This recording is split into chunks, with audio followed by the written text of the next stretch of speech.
Hello everyone. In today's video we shall be learning about different types of chemical reactions. Yes, and without wasting time, let us start. There are four types of chemical reactions, one being direct combination reaction, the second one being decomposition reaction, the third one is displacement reaction, and the fourth being double displacement reaction. Okay, so let us learn about each and every reaction one by one.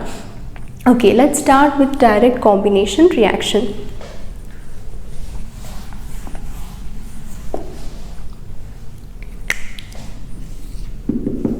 Yes, so what is direct combination reactions? So this is a type of reaction in which two or more different elements or compounds will combine to give a one new substance. Okay, consider there is a one substance called A and there is another chemical substance called B. Okay, so according to direct combination reactions, when this reaction is happening, what happens?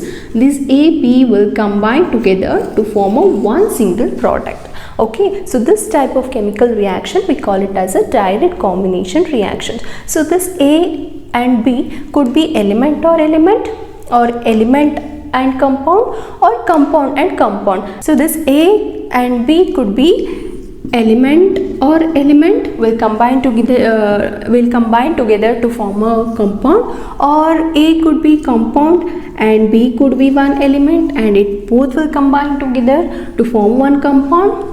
Or A could be compound and B also could be one compound. When both combine together, it will form another compound, right? So let us understand this with the help of examples.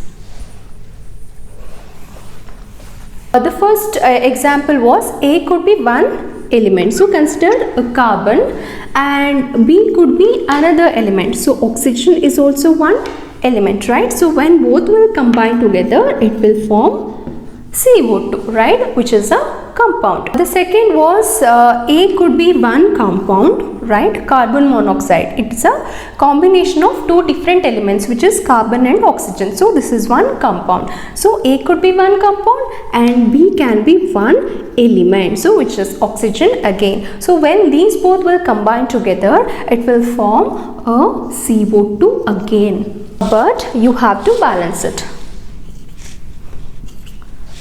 Correct. And the last is A could be one compound, which is carbon dioxide you can take, and B also could be another compound, which is water again you can take. When both will combine together, it will form another compound, which is H2CO3, so which is again nothing but a compound. So in these all examples you can notice that two different substances, chemical substances, are combining together to form one single product. So by seeing all these examples, you can notice that two different substances, two different chemical substances or two or more chemical substances are combining together to form a one single compound. So this is also termed as a synthesis reaction, as a new product or a new element is being synthesized. Okay, so this is all about direct combination reaction. So let us go to the next type of chemical reaction, which is a decomposition reaction.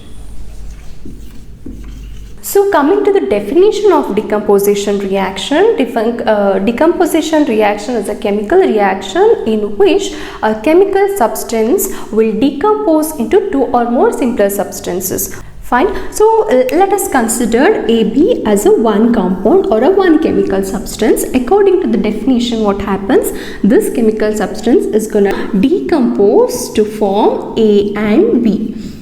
Okay, so let us understand by taking few examples, and here also it could be same. A compound can decompose into element and element, or a compound can also decompose into compound and element, or a compound can also decompose into compound and compound. So let us understand by taking few examples. The first example of compound decomposing into element and element.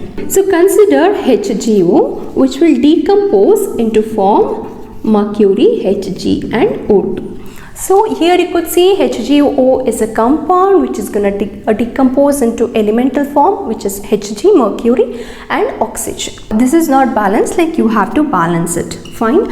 Yes, the next form is that compound can also decompose into compound and element, right? So we can take an example of KClO3, which is going to decompose to form KCl and O2. Again, this is not balanced, we have to balance it. Let us see another scenario where a compound will decompose to form compound and compound. You can take an example of calcium carbonate, where it is gonna decompose to form CaO, which is calcium oxide, which is a compound form. Also carbon dioxide, which is also a compound form. Okay, so this is all about decomposition reaction, and now in this decomposition reactions we have got three main different types within this decomposition reactions. So which are all those? We'll study about that now.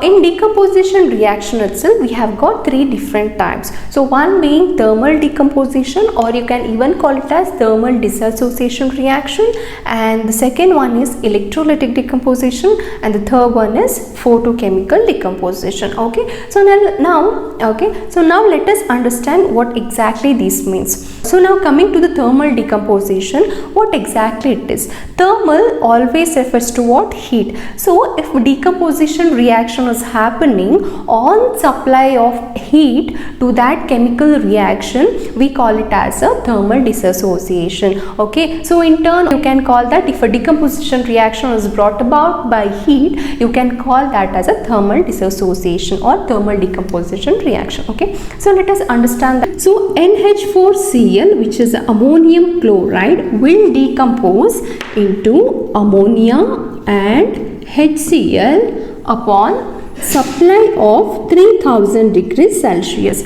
So this reaction is happening only when you supply this much of heat. So this you can call it as thermal dissociation reaction. Fine. Coming to electrolytic decomposition.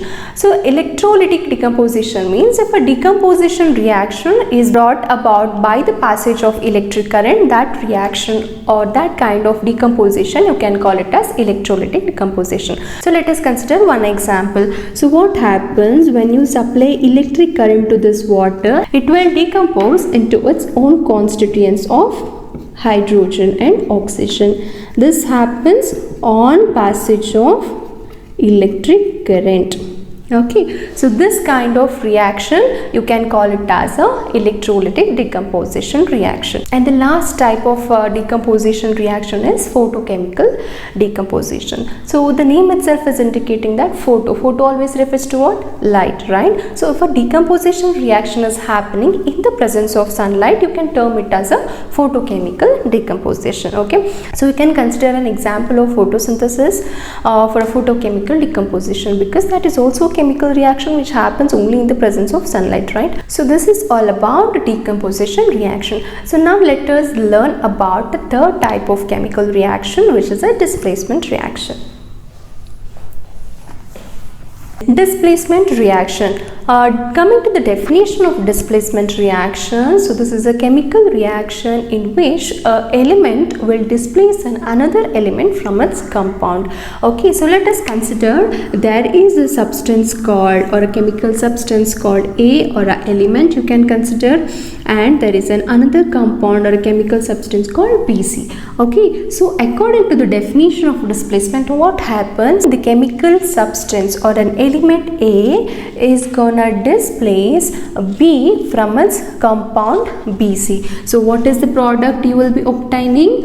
AC, because this is gonna remove from A. So AC and remaining B will be produced. So you can see that A is gonna push off this B from its compound, and it is gonna combine with the C, and it will form a product of AC along with B alone. Okay, so this is what we call it as a displacement reaction. So to know little more about displacement reaction very clearly, we need to know something called activity series. So what exactly is activity series? Okay, so activity series is nothing but it's an arrangement of elements based on its reactivity. Okay, like elements which are like a very highly reactive are kept at the top of that series, and which are like very less reactive are kept at the bottom of that series. Okay, so I'll just write the series which will be helpful for you to understand this displacement reaction.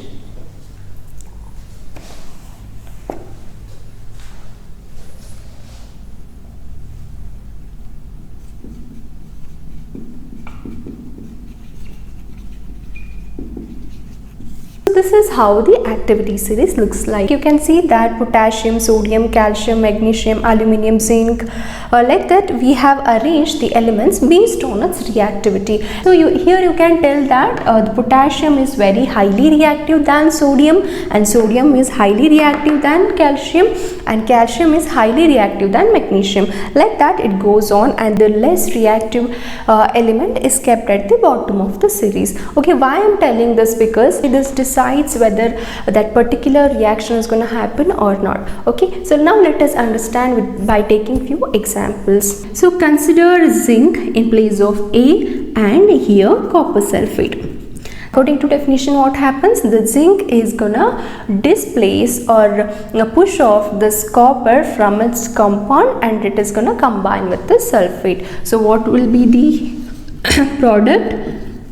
So what will be the product? It is zinc sulfate along with, because copper alone. So what has happened here? Zinc has displaced copper from its compound, because zinc is highly reactive than copper. You can see in this activity series that zinc is placed at the top than copper. So this has got more potential to displace the copper from its compound. Okay, so do you think this reaction is going to happen? If I write copper plus zinc sulfate, will copper be able to displace zinc from its zinc sulfate compound? No, right? Because you can see that the copper is less reactive than zinc, hence it is not capable enough to displace the zinc from its compound. Okay, so this is the reason why I told you about the activity series. So this is all about displacement reaction. Now let us study the fourth type of chemical reaction, which is double displacement reaction.